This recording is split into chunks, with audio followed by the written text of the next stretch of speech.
right, we are live. Thank you guys so much for tuning in. I am Chris with Monsters Under Our Bed. We cover true crime mystery to the missing, and we've been covering Caleb Harris's case for a long time now. Unfortunately, they did ID his remains recently, and they did do an interview with Assistant Chief Todd Green.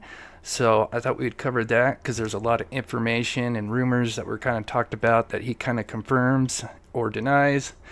And so, yeah, there's a lot to unpack. And so, for anybody that's not familiar with Caleb Harris's case, we're going to play just a quick 2-minute recap on that, and then we'll get into the latest on this. So, again, thank you so much for taking the time. If you can, hit that like button, subscribe, and leave a comment in the chat. And here we go.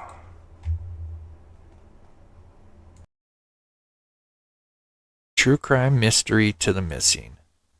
Caleb Harris, a 21-year-old college student out of Corpus Christi, Texas, went missing on the early hours of March 4th, sometime just before 3 a.m. He just vanished. He was last seen with his roommates, caught on this ring cam, walking their new dog. This was taken at approximately 1 a.m. in the morning. Shortly later, Caleb Harris would order Uber Eats at 2:45 a.m. along with Snapchatting with his sister. Then after that, he sent his final Snapchat picture, which was received by his friend at 3:03 a.m., which shows a foggy picture of a bridge which was taken just outside his apartment complex located here. The next day, the roommate awoke to find that Caleb Harris was missing and that his Uber Eats order was still sitting outside. So what actually happened to Caleb Harris? First, we need to go back to the timeline and take a closer look as they learned Caleb Harris's phone went dark at 2:58 a.m. This time is crucial as this means this photo that Caleb took had to have been taken just before 2:58 a.m., meaning sometime between ordering Uber Eats at 2:45 a.m. and 2:58 a.m. when his phone went dark, something terrible happened to Caleb Harris. Tonight, human remains have been found not far from where a New Braunfels man went missing in Corpus Christi. Now, Corpus Christi police confirming tonight that the remains were found in a water lift station. The collection point is 40 feet deep and had to be drained to recover the remains. Now, to be well over 3 months since Caleb Harris went missing, breaking news of remains found in a wet well located at a lift station very close to where Harris had gone missing were announced. Sadly, the remains were in such bad shape they couldn't ID them right away and were sent to a local university. From there, we could only speculate as to who it was and how they ended up there. Many, including myself, began looking into the sewer lines and blueprints and realized which ones fed into that particular lift station. Interestingly enough, there was 2 videos uploaded by a family searching for Caleb Harris. They had found an opened manhole and decided they would check it out. This was just across the street from where Caleb was last seen. This family went there approximately 1 month after Caleb had been missing, sometime in mid-April, and noticed this manhole was open. It doesn't have anything on it. Okay. Now, they didn't search this area, the sewers, all the way, because I discovered this well. See, there's the cottages. I discovered this well. No manhole. Easily fell in there. And then this one has. This manhole led to a sewer line. The sewer line happened to lead straight to that lift station where the remains were found. This video is very eerie considering this could have been the place the remains were placed into. Okay, so I'm going to pause it there. I think this is about end of the recap. Welcome everybody that's coming in. I appreciate it. Good to see everybody. Welcome mods. Appreciate your guys' hard work. So sadly, if you haven't heard the news, I think it was a couple of days ago, they did finally ID the remains as that being Caleb Harris. I think a lot of us speculated it would be, considering how close the remains were found to where he went missing. But that now has been confirmed. But since then, Assistant Chief Todd Green did an interview along with another, I don't know, maybe detective shorter interview, but we're going to break down Todd Green's because he talks about kind of what happened during the case. I kind of speculated, and I'm sure many others, that perhaps he was taken via a car. It was a foggy night. And so he talks about what they did with surveillance footage, what they have obtained, and the troubles they had with that, along with they looked into the social media aspect, which I think a lot of people thought the Reddit account could have something to do with it. It still has not been officially confirmed that was his account, but I think most of us probably agree that it's most likely his account. That's the only thing that they didn't say, but they said they went through heavy social media account was linked to Caleb Harris.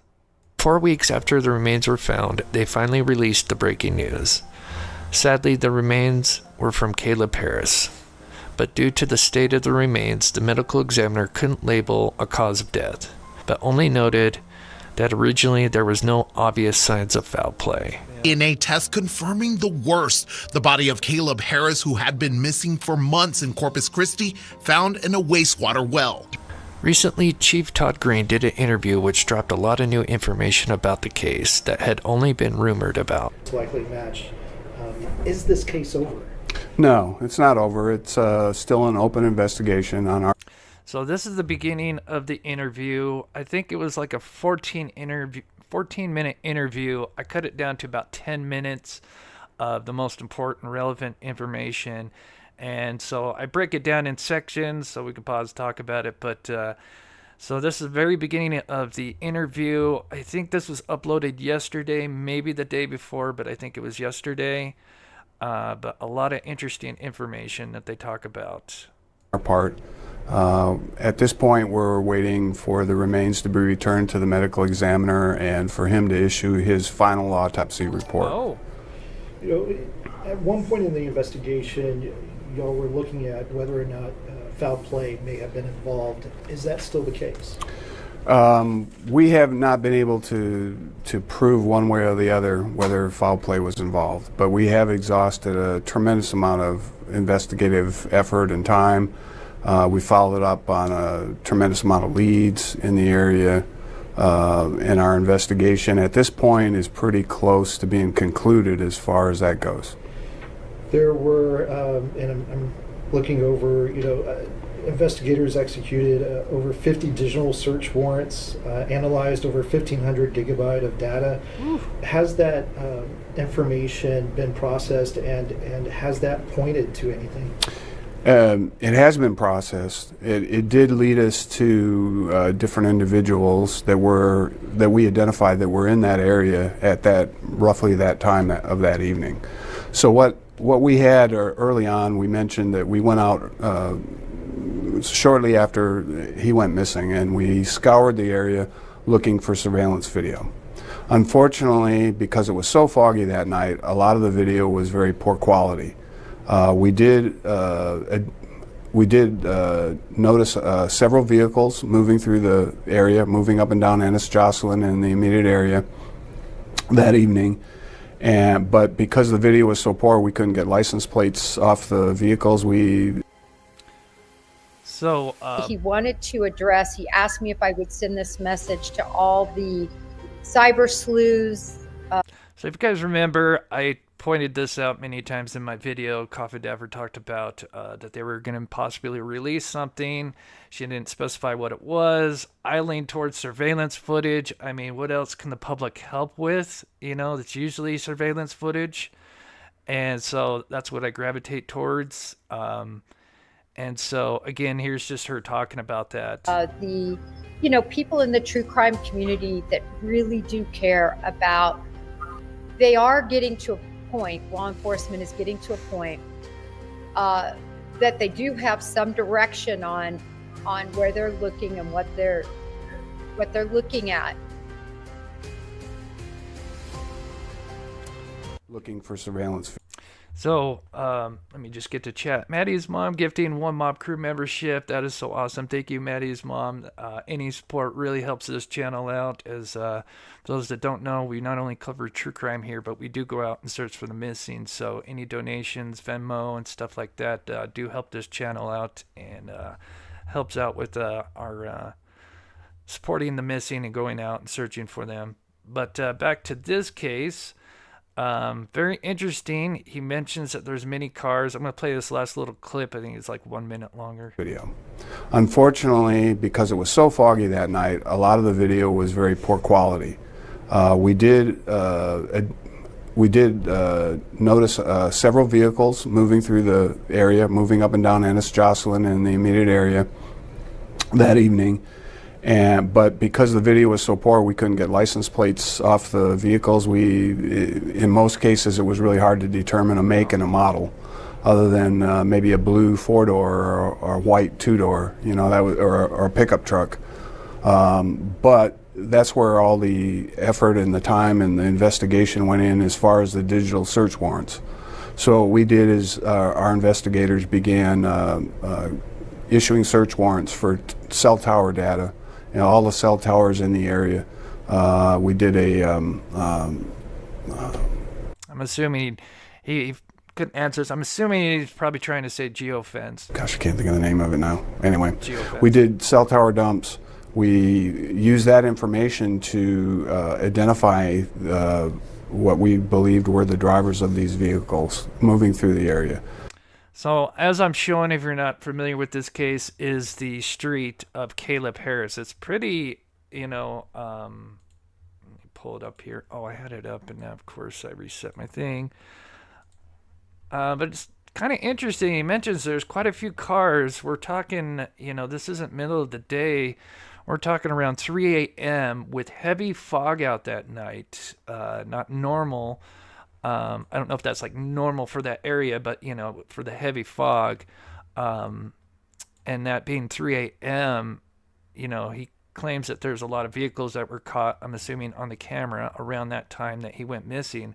It was very interesting because, unfortunately, what he says is they couldn't really ID the cars, and he'll go on to mention, which I think is very interesting, is that the only cars he probably could identify were the people that had their phones with them and they could do the geofencing or whatever, and then start, getting names, and then, okay, we can cross this car, or what, get in contact with this person, and then figure out what they're driving, and at least they can get a color and a make and model, because I'm assuming I can at the very least see that, even though it's still foggy, and at least cross those vehicles off. But sounds like there was heavy traffic in that area, which is very interesting, considering it's 3 a.m. and it's heavy fog out.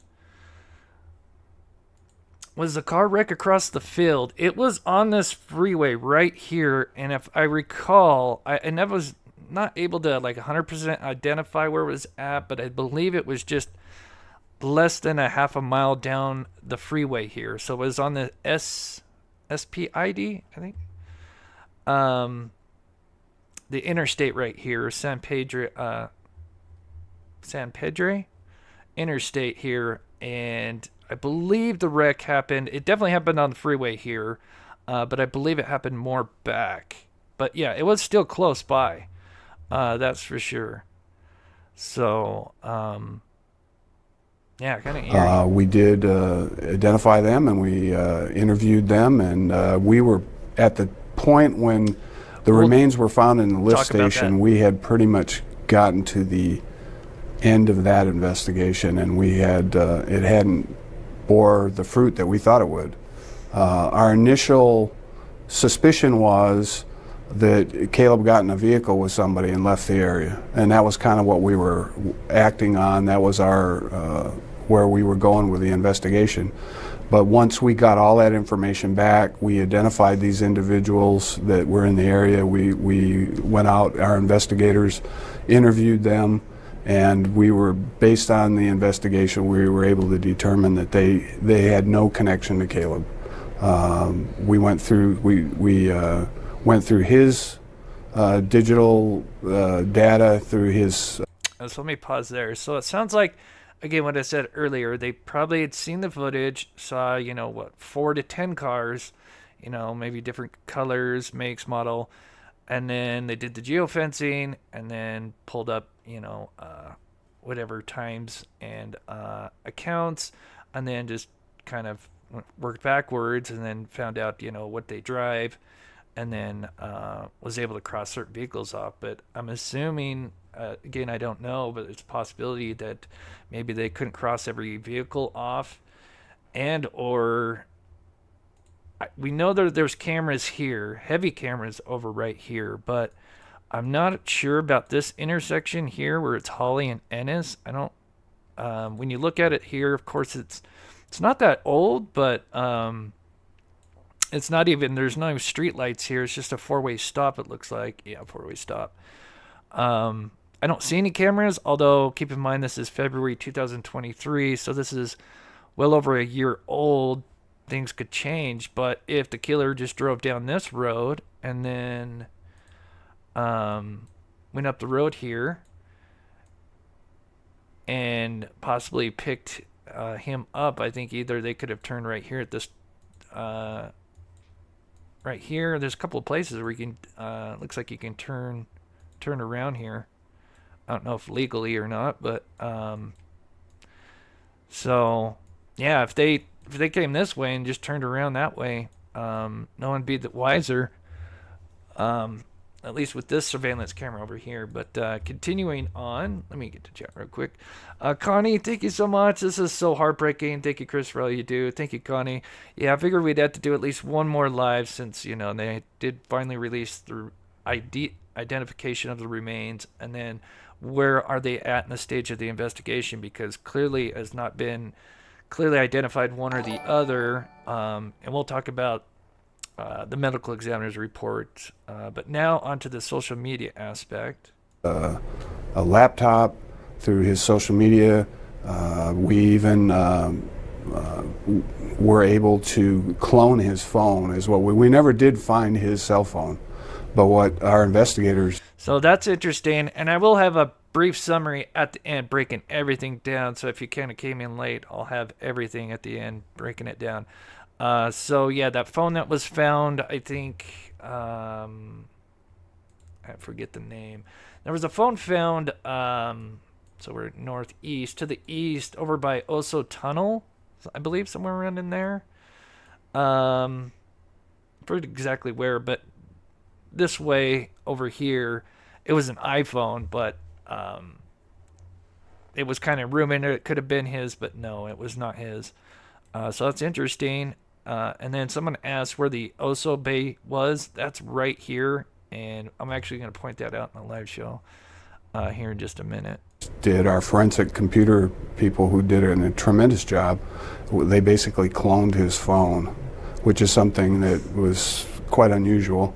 And still, they were unable to establish any connection between Caleb and any of the people that had gone through that area at that time, at that night. Of course, we were talking earlier, but the big question is how did Caleb end up at the wastewater lift station? And that's a question that we might not ever know. Yeah, that's a scary question. So if you didn't hear that, he's talking about where the remains were found and if it'll ever be solved. I mean, this... And I do have a theory and a detailed kind of outline at the end that I put in, just kind of speculating on a scenario. But yeah, it's really scary because I'm assuming Coffin Dabber talked about it. There's chemicals down in that sewer line. So let's assuming, or theoretically, it was foul play. The killer dumps the body down in there.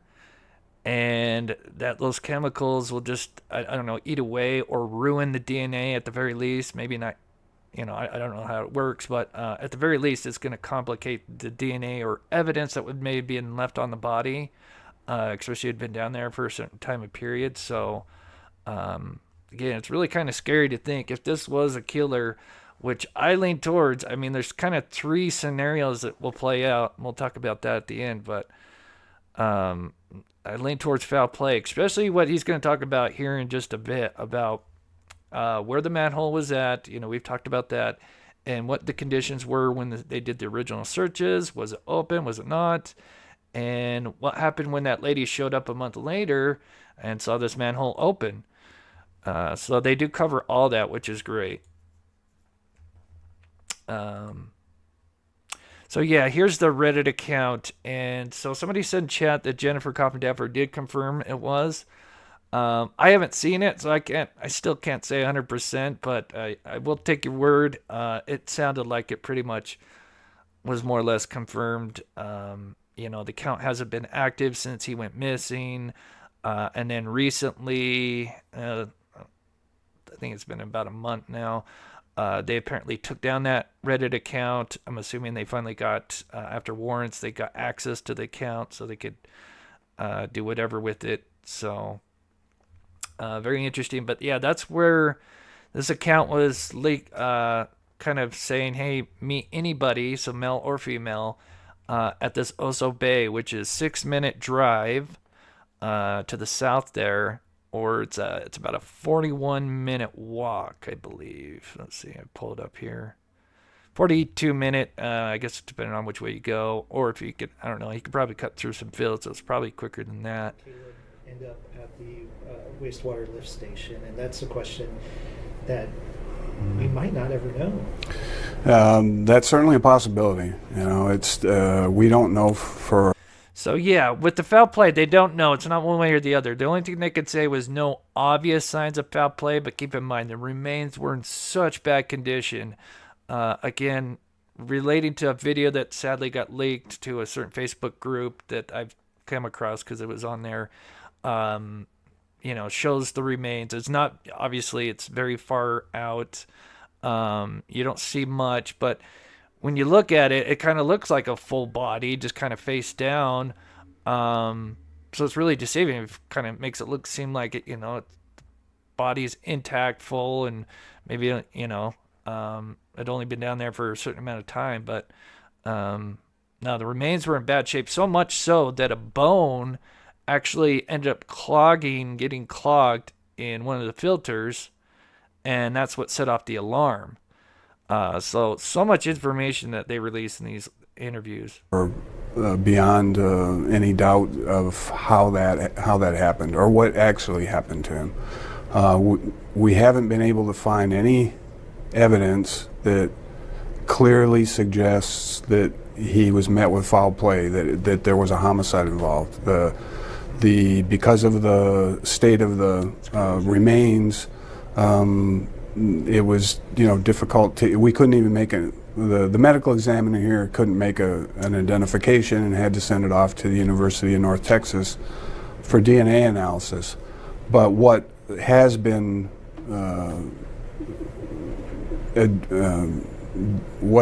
learned was there's no obvious signs of trauma to what remains are available. There's no gunshot wounds, there's no obvious knife wounds or hatchet wounds or. So keep in mind, the gunshot makes sense, but they talk about they're more or less removing a skeleton with maybe some, I don't want to get too graphic, but they're talking like bones, like even though, and clothing was found. So again, the gunshot wound, obviously if you got a gunshot wound that hit a bone, they could tell. But the knife wound would be a little bit harder, if you were stabbed and say a lot of that, if you were highly decomposed, maybe that stuff would fade away, and that would not be noticeable. Or anything like that would tell us, yes, he was murdered. At the same time, there's nothing, because there wasn't enough of the remains there, we can't say beyond a doubt that he wasn't murdered. So here is of course, this is the actual video, but of course I'm not showing the remains. But this should just kind of give you an idea of what the remains were in for anybody that hasn't seen it. This was the well, these were the workers. And again, a bone was apparently caught in a filter, and that set off the alarm that caused them to come. And but in the next part, they're going to talk about the sewer, the manhole cover that was open, and the tip that was reported in, and then talk about that part of the investigation. And what he talks about there leads me to believe, really, there's really one scenario. I think there's three main scenarios, but it really leaves one more likely than the other two. Accident. Is there still an investigation that goes into how it happened, or how it ended, or how he ended up there at the lift station, or if it's determined to be an accident somehow?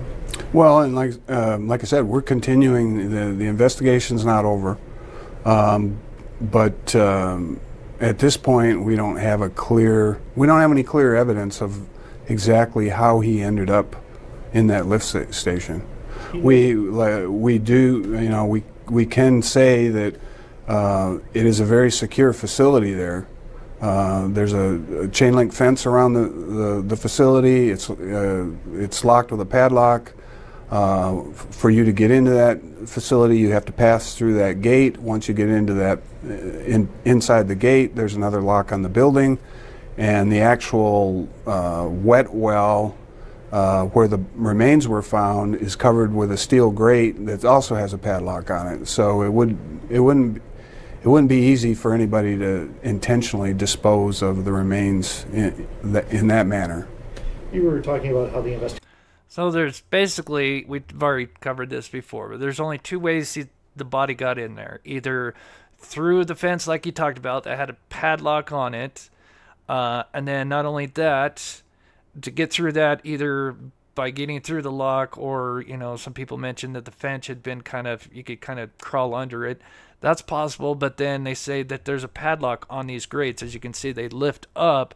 So if he fell in this way, or was exploring and went in through this way, how would he close the hatch? I'm assuming that would set off alarms if that thing was open, or obviously they would mention, hey, when we got here, this thing was open, and his body would have been down in there, because we're going to learn that they actually went. This is why I lean now towards foul play more than ever, even though I could still see an accident. We'll go through the three scenarios at the end. I forgot what I was going to say. But anyway, the only two ways is either through that, or he went in through the manhole cover, which we have talked about many times before. It does lead to the sewer station, lift station. It's a 15-inch diameter. I know a lot of people still can't come to the terms that a body could go through that, but it can. And then with the storm, they had a lot of storms, and then with the manhole being opened, obviously the storm water would be able to go in there. They talk about that, how they believe the body most likely had actually gone through the manhole, not through the lift station itself, and then went through the 15-inch diameter pipe, and then ended up, which would obviously lead to this wet well. Investigation is almost complete. What are the next steps? But yeah, why not walk it? That's a good name. They did say they had checked all phones that pointed in the area, geofencing. Yep, in my opinion, he was exploring the fog and he was on shrooms. I could certainly see that for sure. I mean, if that was open, and it's called a manhole for a reason, a manhole cover is because a man can get down in there. There's ladder, and they will talk about this here in just a minute. So it is possible for a person to get down in the hatch, or not in here, but the manhole itself, and eventually travel through. So it's definitely possible. But they talk about that because they got tipped in April that they searched this. And this is where it kind of flips everything on its head. Right now, the number one step is to wait and see what the medical examiner rules. I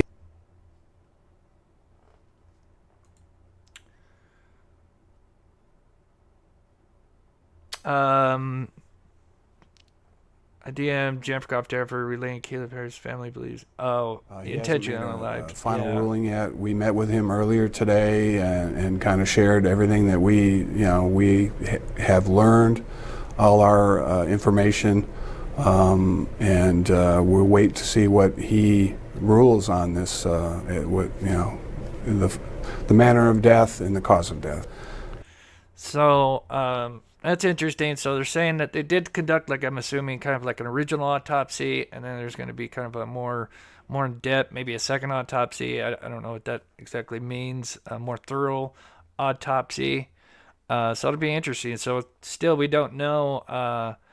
Maybe they might find something as far as leaning towards foul play. But again, they're going to talk about the tip that came in and what supposedly wastewater management did after being notified. And if they did all what they said, then it really just flips this whole case on its head. The other cases, early on, we immediately looked at all the other open missing person cases that we had, and pretty quickly we determined there's no connection. There's nothing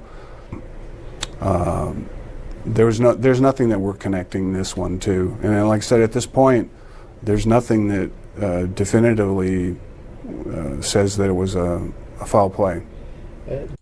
So this is one of the parts that I shortened, but he basically just kind of talks about any connections to any other missing person cases. Is there any links? He says no, they're all kind of unique in their own way.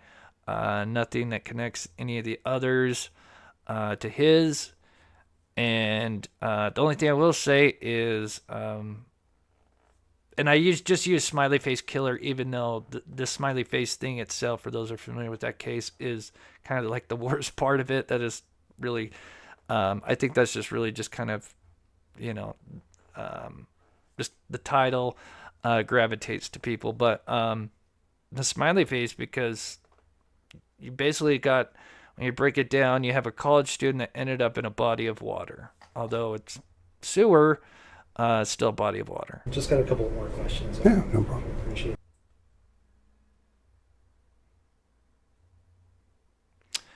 Let's see, I paused it here. He's following the search. We searched that in. Okay, so here's where they talk about, this is I think one of the most interesting things about this interview. They talk about, so this, I don't know who this lady is, but I think it's wonderful, people that go out and search for the missing. And I don't know if they went out on 2 separate days, but they went out in April, and they kind of just basically did this on their phone, which it sticks out, but I'm assuming they must live in Texas, maybe in a town nearby, and basically they knew he'd been missing, and so obviously he'd been missing a month, because they go out there in like mid-April. It's like April 17th or 18th, one of the two, somewhere around in there. And so they're looking at where I have the red pin is almost where he had his last Snapchat photo right here. And she had noticed there's this, kind of weird circle. Now, somebody in the chat said this isn't a cornfield. I don't know. I mean, it looked like corn. I forget the other thing that looks like corn. But whatever field this is, this clearly stuck out to her. Anybody that's probably Google mapped and searched this case, this does kind of like stick out when you're kind of looking around at things. And this is where there's 3 manhole covers, or 3 manholes. I don't know why there's 3. I don't know, maybe someone knows, can explain in chat, but I believe there's 3 of them. 2 out of the 3 had covers on them. The other one did not have anything on it. And from what they say, I don't know if this is true, like they say like the manhole cover itself is like missing. So I don't know, that's kind of interesting. Also, there's an orange cone. I would really love to interview the property owner of this and kind of get more idea of like what goes on. Is that normal for the manhole cover to be missing? Do you take it off to so your farm doesn't, or your field doesn't flood? Yeah. Sorghum. Yeah, that's what it is. We learned that via the manhunt. I can't pronounce his name. Saved my life. Contes. Oh gosh, I'm not even gonna try to do it. But yeah, that guy that escaped convict that was really big last year. Was it last year? Gosh, time flies. Lucky Shot, thank you so much for the $5 super sticker. That is so awesome. It really helps out this channel. I really appreciate it. And if you do send like a PayPal or Venmo in chat, just if you can, put it in chat so I can shout you out, because sometimes I don't get the alerts right away. So moving on, for those that are just coming in, welcome. Thank you so much. If you can, please hit that like button. We will recap everything at the end. But here is the part where he talks about the manhole. Entire area around the apartment complex, all those open fields, all around in the brush, all the way out to the Oso Preserve, up and down. There was no report of any missing manhole covers or missing manholes in that area. Our investigators. So that is very interesting. If what they're saying is true, they said no manholes were missing.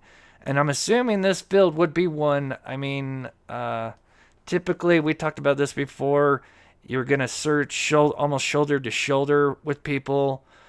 And I just can't see. If they walk this field, I cannot see them missing these manhole covers. Because I'm assuming, with you looking at it through Google Earth, clearly you can see how this guy cuts it around that area. Like he leaves that area. He can't grow anything right there because there's manholes right there. So I'm assuming that would really stick out. If you have the field up, or at the time, I guess it would have been just barely planted, I think. But yeah. Or the search team actually. Quick shout out to my wonderful mod, Jennifer.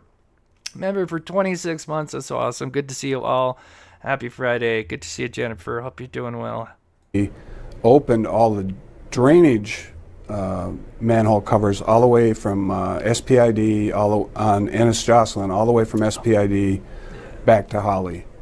They did not open the sewage manholes. But like I said, in the initial couple of days following, there was no reports. Nobody reported a missing manhole or open manhole cover or anything like that. On April 17th, we got a tip through, and I don't know if it came in through Crime Stoppers or the tip line. We got a tip that. So she was right. So I did have this labeled as April 17th. So she was right because she wasn't sure the exact day. But yeah, so this, and again, there's 2 videos that were uploaded on the Facebook group page, and this is one of them. And anyway, they see this manhole that's got no lid, and they thought they heard some sounds coming down from in it, and so they were worried, and so they tipped this in, which I think this is awesome. This is great. A woman had been out there in that field that had been searched very thoroughly, the field right across from the apartment complex, and had found an open manhole. Our investigators went out there the following day on April 18th, and they did find that there was a open manhole cover. It wasn't just the cover, it actually the entire top of the manhole had been knocked off. That's interesting. So knocked off, I swear, I don't know if it's in this interview or somebody else says it was seemed like it was missing. I could be wrong on that.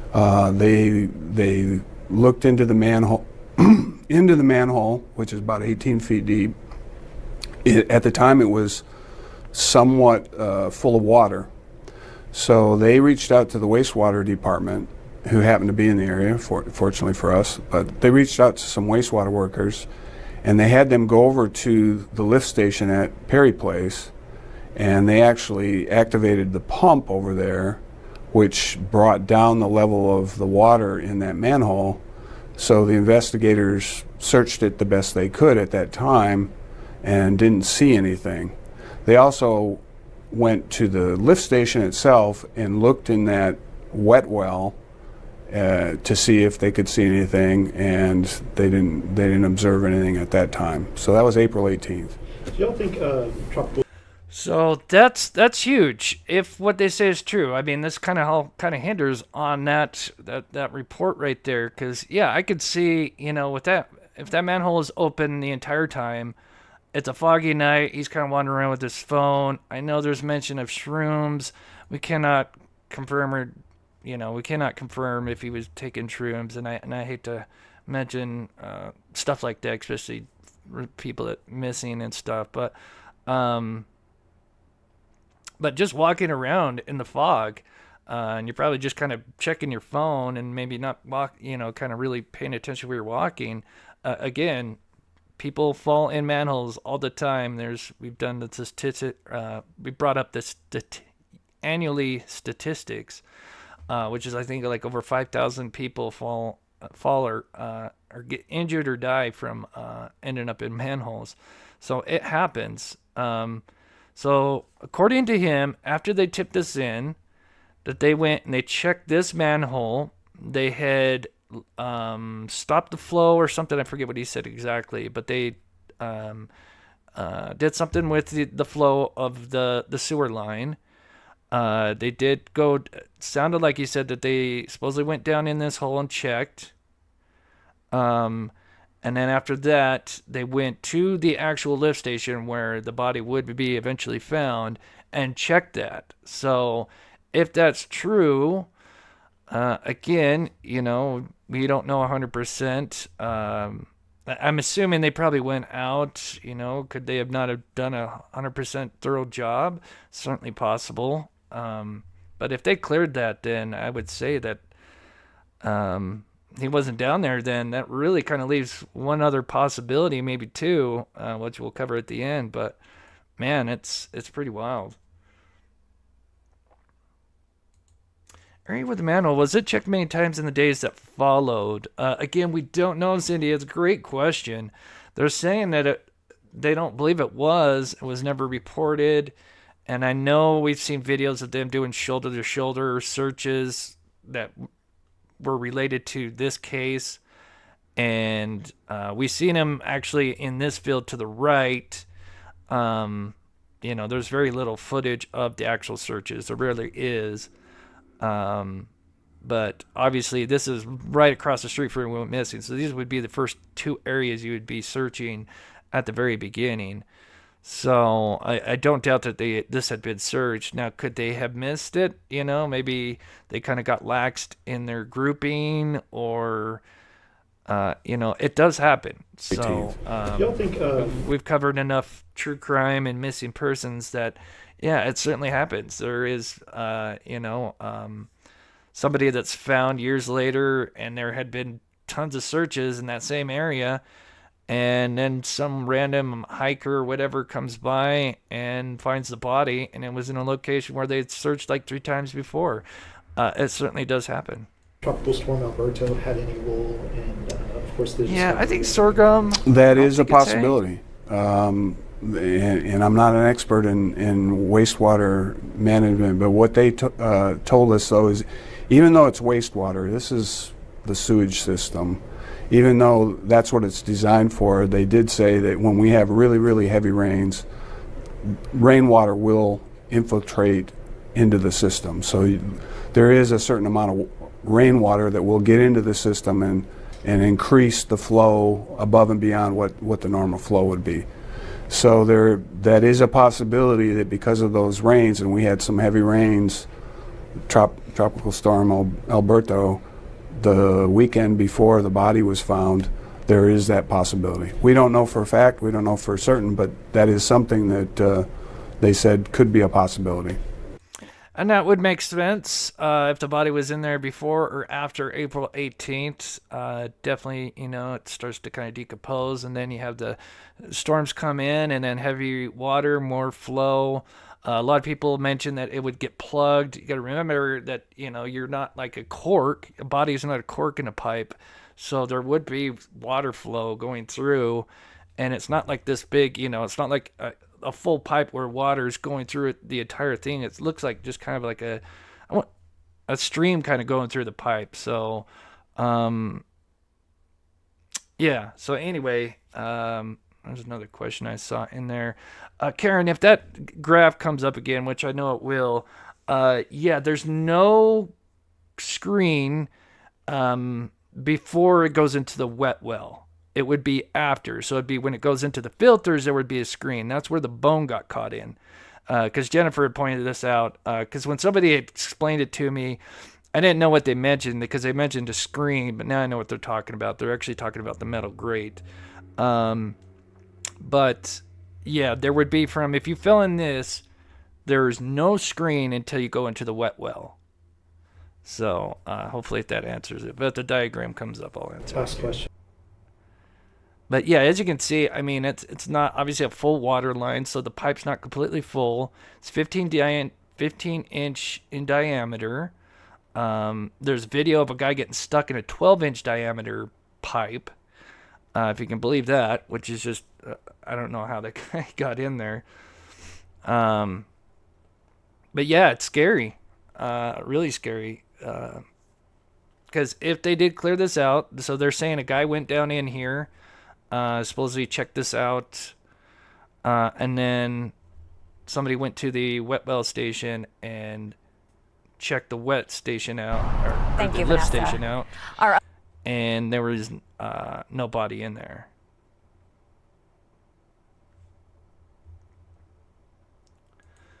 Ray Allen, good to see you. The last photo he took was creepy. I wonder why. It made me think maybe he was seeing something. You never know. Maybe he was taking a picture of a car. Like, yeah. Definitely. Other top story at 6. The cause of college student Caleb Harris's death will be difficult to determine, according to Corpus Christi police. The New Braunfels native was attending school in Corpus Christi when he disappeared. Police confirmed the remains found last month are Caleb's. KENS 5's Mike Jimenez spoke with the Corpus Christi Police Department today about the investigation.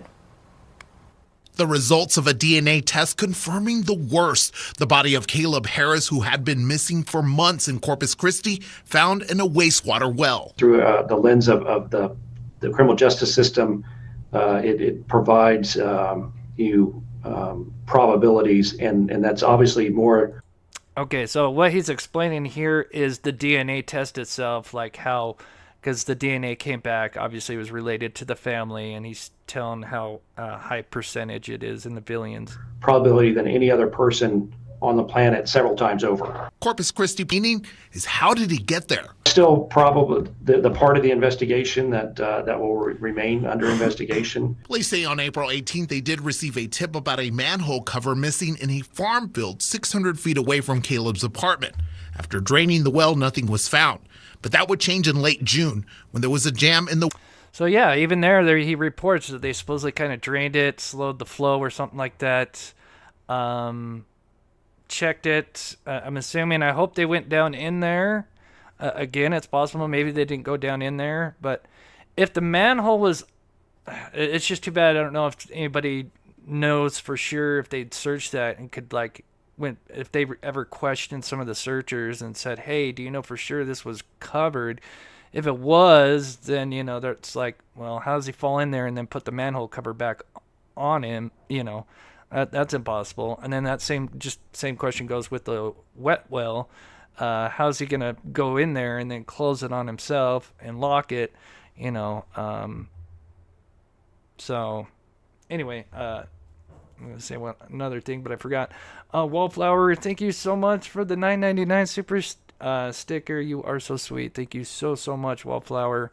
I really appreciate it. Yeah, we talked about that as well, Doris Gurley. That property owner could have a lawsuit. Yeah, if that was by them, of course. That's why I would love to know. Like, I'm assuming they've interviewed this property owner.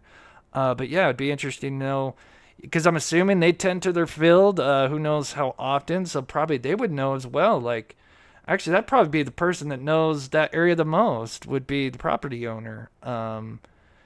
And yeah, that's we've talked about that. Wells lift pump, Could believed to be possibility. caused by a human bone. The likely scenario was that. I didn't know. Yeah, so that's the screen they were talking about. When they said screen, I thought it was actually between when the water flows into it and the wet well itself, but that's not the case.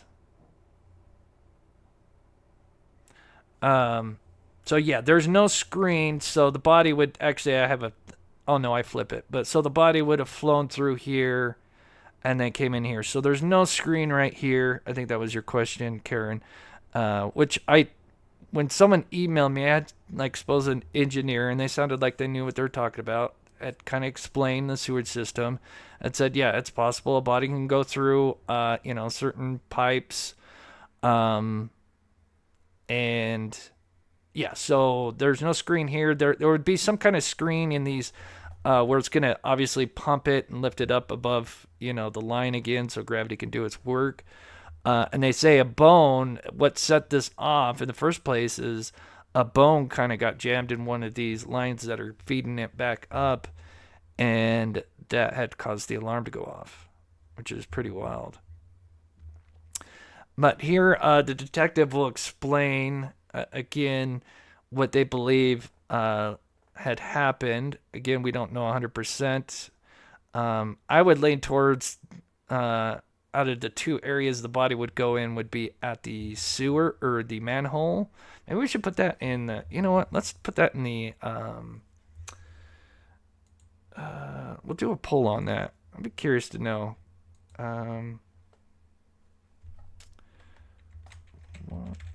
then, of course, there's a little bit more. And then here's, from what I understand, they said this is a 12-inch Likely scenario was that those remains were in. Okay, let me pause this real quick so I can type this up real quick.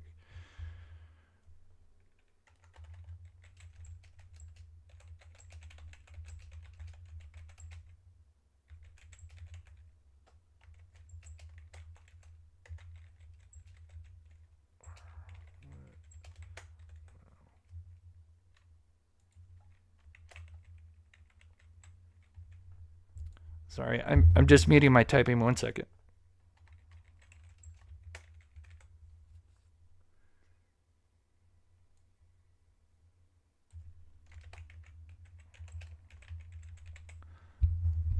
Okay. Right. Okay. Kind of curious to know where people sit on this. This is one that I haven't seen. So I got up there right now. If you want to vote, where do you think the body went in? Foul play or not? Do you think it went in through the manhole, which is sewer? I should have put manhole/sewer. Gosh dang it. Oh well. The sewer means manhole cover or the wet well. Hopefully, I guess I should have kind of. I think it makes sense, though. Yeah, we're going to talk about, like I said, at the end, I've got a bunch of stuff for you guys.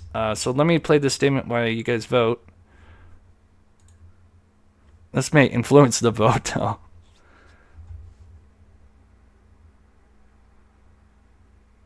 Likely scenario was that those remains were in a 15-inch sewage pipe, and the rain from Tropical Storm Alberto, as it was just a couple of days before that discovery, pushed those remains through the system and ended up in that location. Investigators still don't have a cause or manner of death, and police say that's likely to remain undetermined.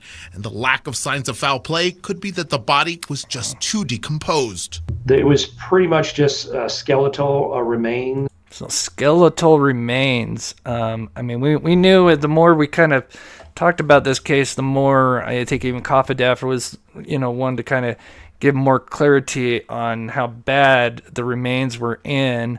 Even though they did have clothing, and like I said, anybody that saw the video, which kind of showed a short clip of the remains far away, it was kind of deceiving because it kind of looked like a full body just face down. But I mean, again, they're talking skeletal and a bone actually causing the filter to clog up and causing the alarm to go off. For the most part. Police say the case will remain active, but some answers may never come for the Harris family. Mike Menace. I really hope not. Let's see. Oh, okay, so it's pretty one-sided. A lot of you guys are pointing towards sewer. Yeah, it's pretty. A lot of you think he went in through the manhole. Only 65 votes, though. We'll let it go for a bit. There was clothing found, which we knew what he was wearing.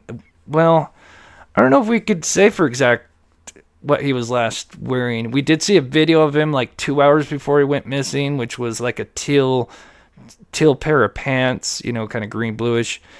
and a white t-shirt on. We assume that would probably be likely what he was still wearing. I doubt he would change between that time, but again, we don't know.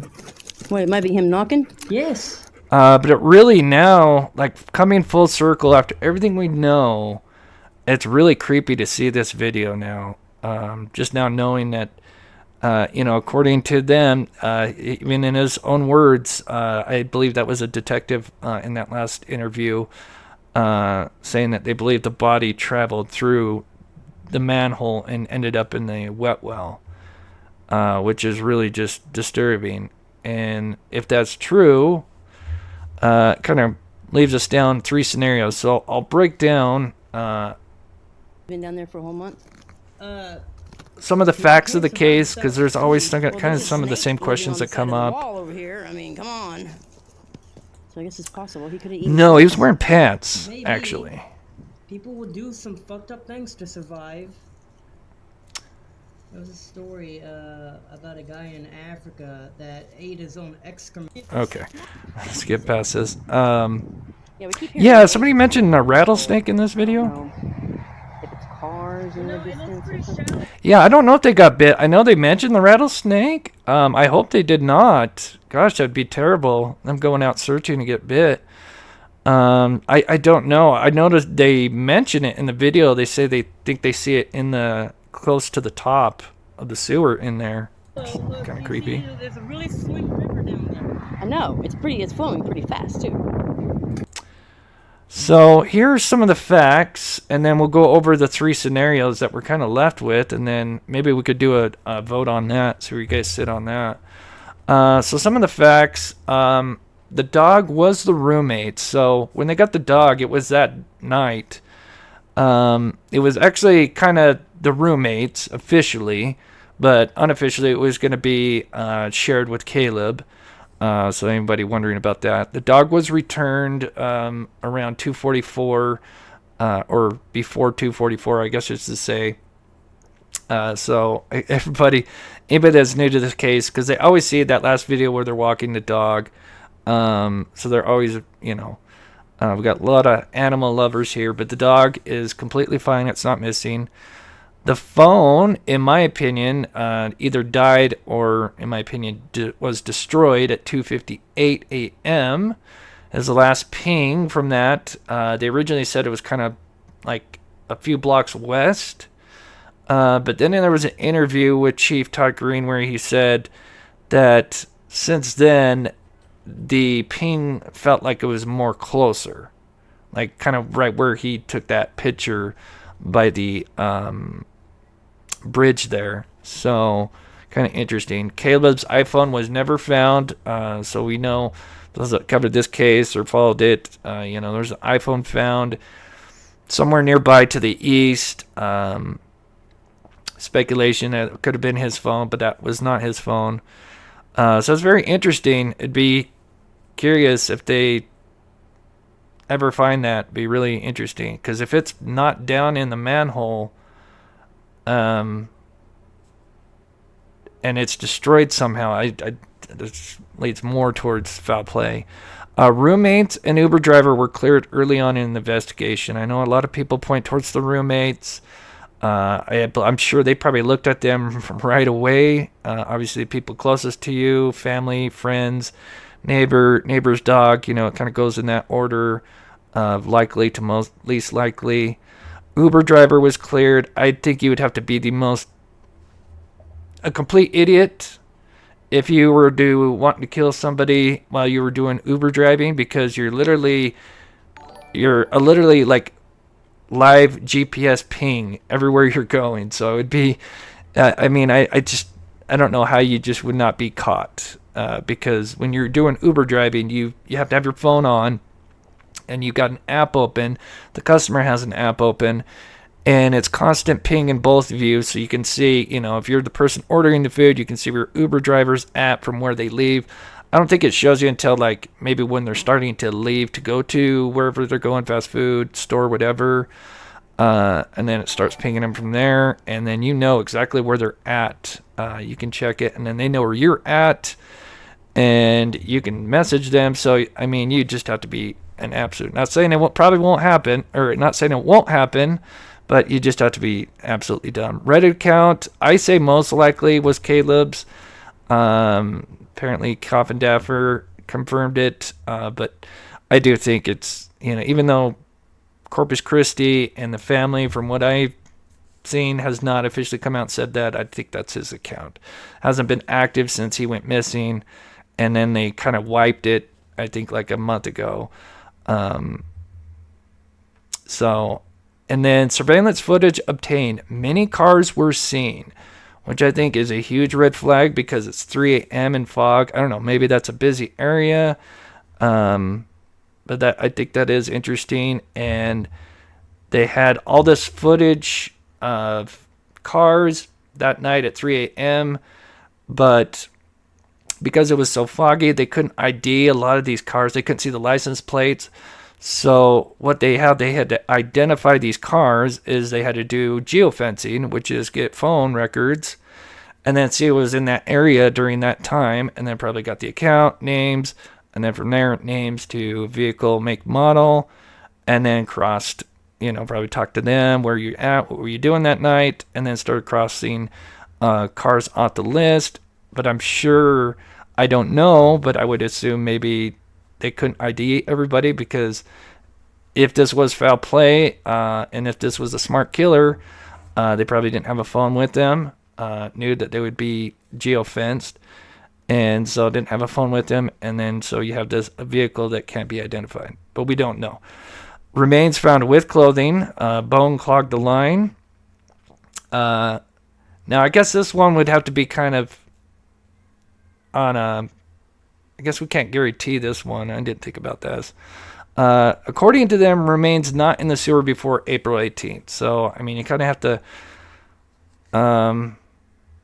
it just depends on, did waste management do their job? Or wastewater management do their job? Did they actually go down in there and look in both the holes and did everything they could, and for sure knew that there's no body down in that line?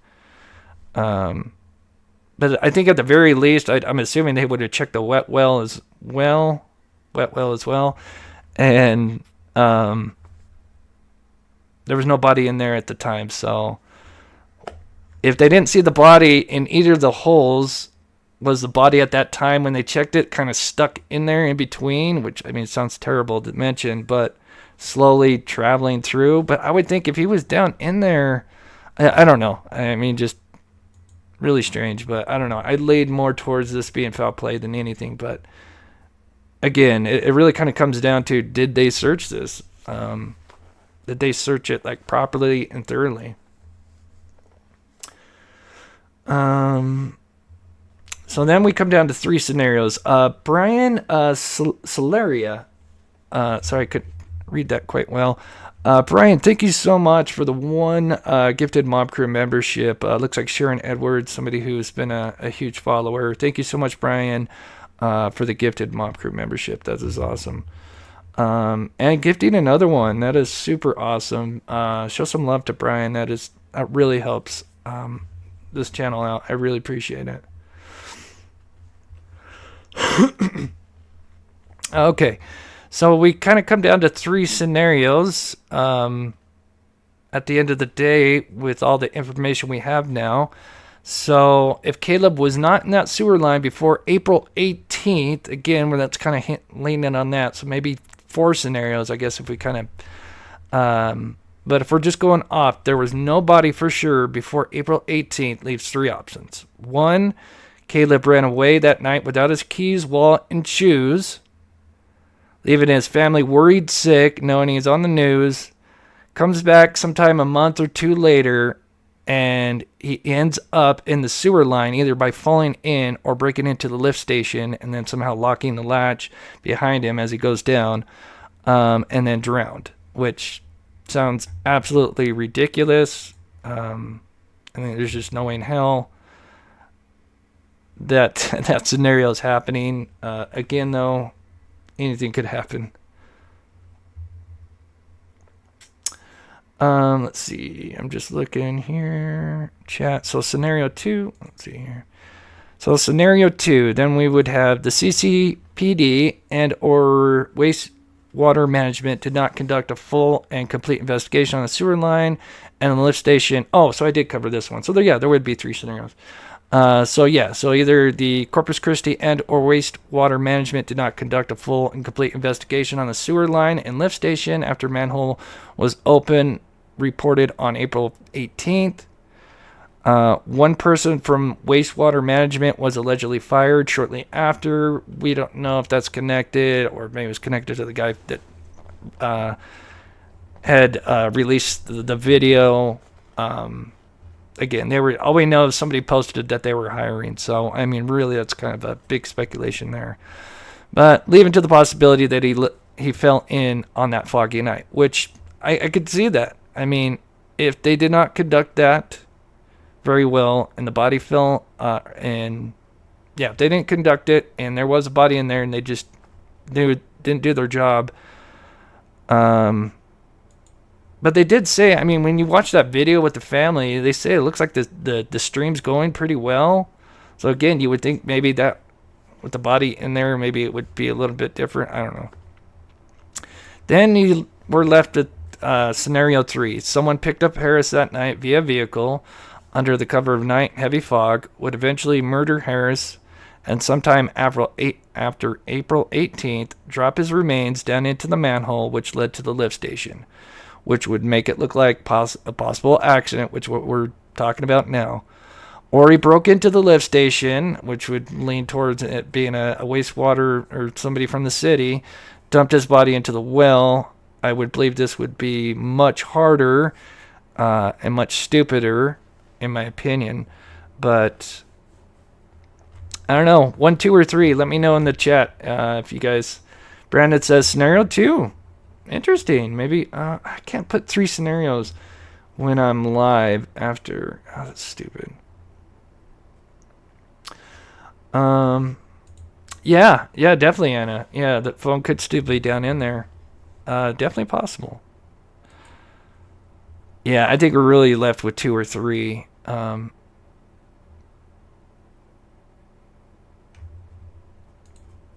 But this is the scary thing. If this is scenario 3, which I kind of lean more towards myself than the other 2, would suggest that the killer is highly intelligent. If getting away with this murder would suggest likely repeating the process, most likely did not have a phone on him that night, kept the body at another location for a period of time before dumping into the sewer line filled with chemicals that likely ruined any potential DNA or evidence left behind. If this is true, very scary. Really,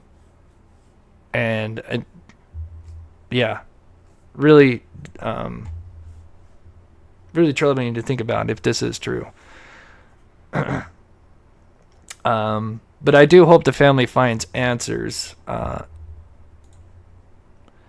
Because, man, they've been through so much for so long, not knowing where he's at, and they have to wait. There's remains found, but they don't know if they're his. Man, that's got to be a tough time for the family. So we got some 3s in here. I see some 2s, a lot of 2s and 3s. Scenario 2 is some kind of accident, and they just didn't search it thoroughly on April 18th. It's possible. Maybe he was in between, the sewer line and the wet well, and maybe they really checked the wet well and maybe peered down the manhole.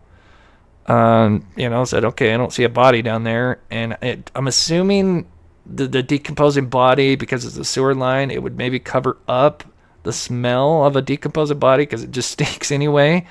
So, I mean, if you think about that, if it was foul play, I mean, how smart that killer would be to do that. It's really scary to think about. Really scary. Barb G, does he have a habit of just taking off after ordering food? That's a great question. Yeah, you're ordering food. I would think, I always kind of speculated he was out there kind of just waiting, to get his Uber Eats, even though that they still had like 30 minutes. I think when he was out there, they were still going to pick up his order. So I think it took him like another 30 to 45 minutes before they actually arrived. Long after, not long, but a bit after he went, something happened to him.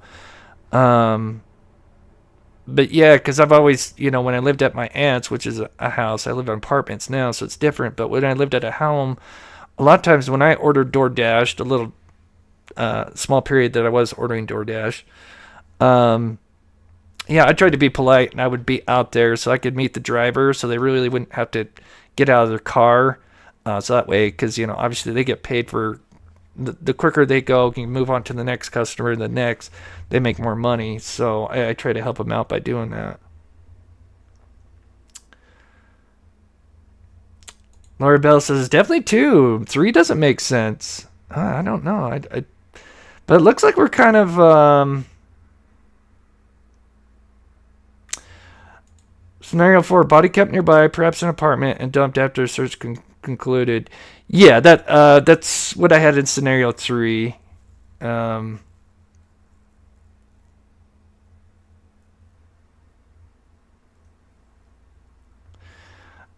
scenario 1, I'm going to do the first part, but yeah, an accident, more or less. Again, or no, that's scenario 2, I'm sorry. Scenario 2, accident. Scenario 3, foul play.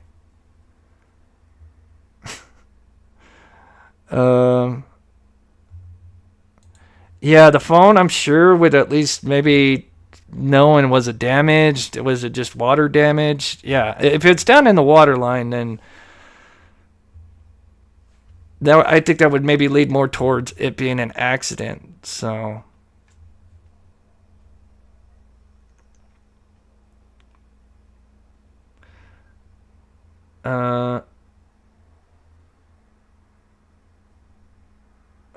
let's see, channel locks. I understand you didn't have channel locks, but the covers are easy to lift. There was no lid. Are you talking about the manhole itself or the wet well? The wet well has obviously a cover, and they had a padlock on it. The sewer would be just the manhole cover itself, right? There wouldn't be anything else. I mean, it sounds like it'd be hell to get that off. I think the biggest question would be is, what did the guy that owns this field say? Like, I think that's the person that probably knows the most. Like, what, as far as like the sewer, the manhole, was it off? Did they just come out there one day and discover it was off well after Caleb went missing? Or is it something they take off, maybe because storms come through and they don't want their field to get filled up, which sounds like a lawsuit.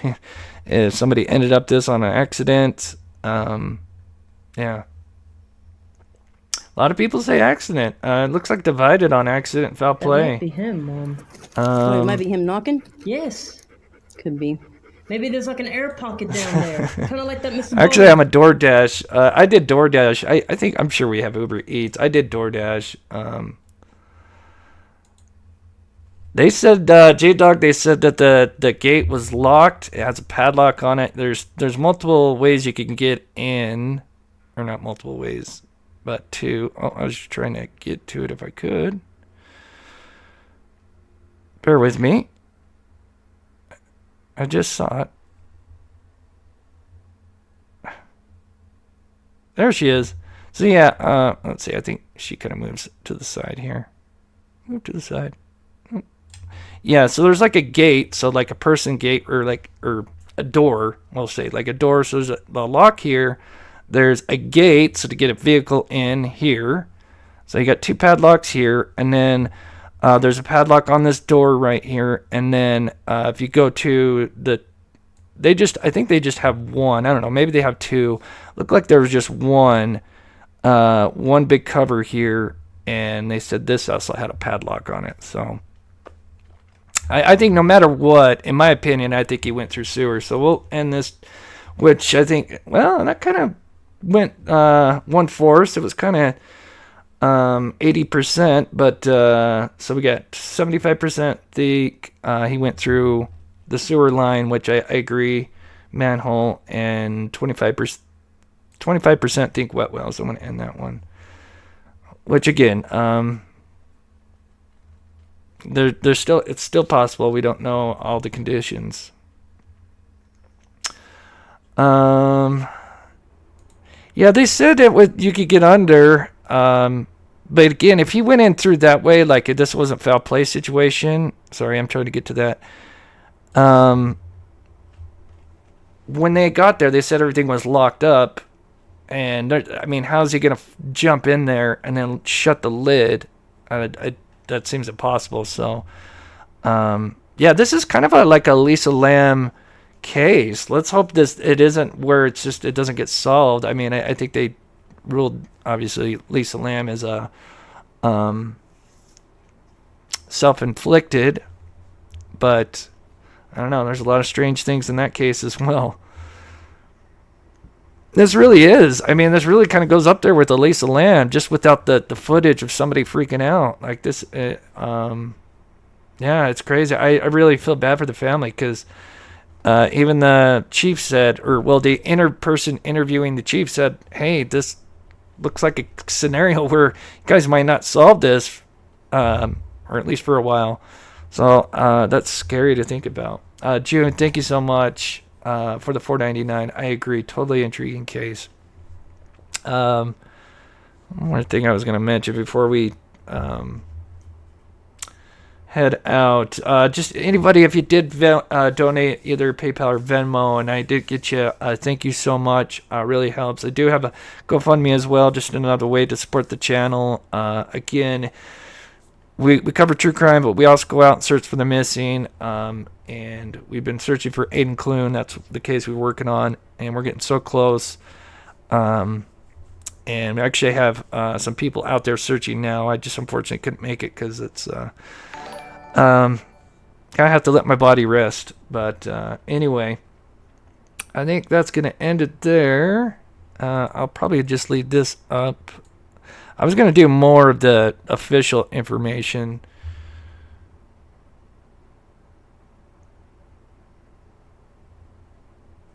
Yeah, that's the Lisa Lam case. Yep. Lady from California. Or, well, she wasn't from California, but yeah, that went to California. Yeah, very scary. Hotel Cecil is the one where it happened at. It's got another name, too, I think. Like Main on Fire. Something Main Street or something on it. I forget the other name. It's like 2 hotels in one or something. There's the nice side of it, and then there's the Hotel Cecil. That's a great video. Anyway, I think I'm going to end it there. I just want to say thank you to all my wonderful mods, Karen, Jennifer, Dee, Jocelyn, Jennifer, Copper Horse. Thank you guys so much. I appreciate you guys' help. I'll probably be live again tomorrow. I got to do some makeup lives. So I will try to announce, but it'll probably be in the afternoon when we go live, maybe a little bit earlier. But with that, I'm going to head out. If you email me, I haven't got back to you. I'm going to try to get caught up on my emails. But for my mods Patreon, or my members and Patreons, I just put some videos out. I'm going to put some more out soon as well. So with that, we're going to head out. Hope you guys have a wonderful weekend, and we will see you guys tomorrow. I love you guys.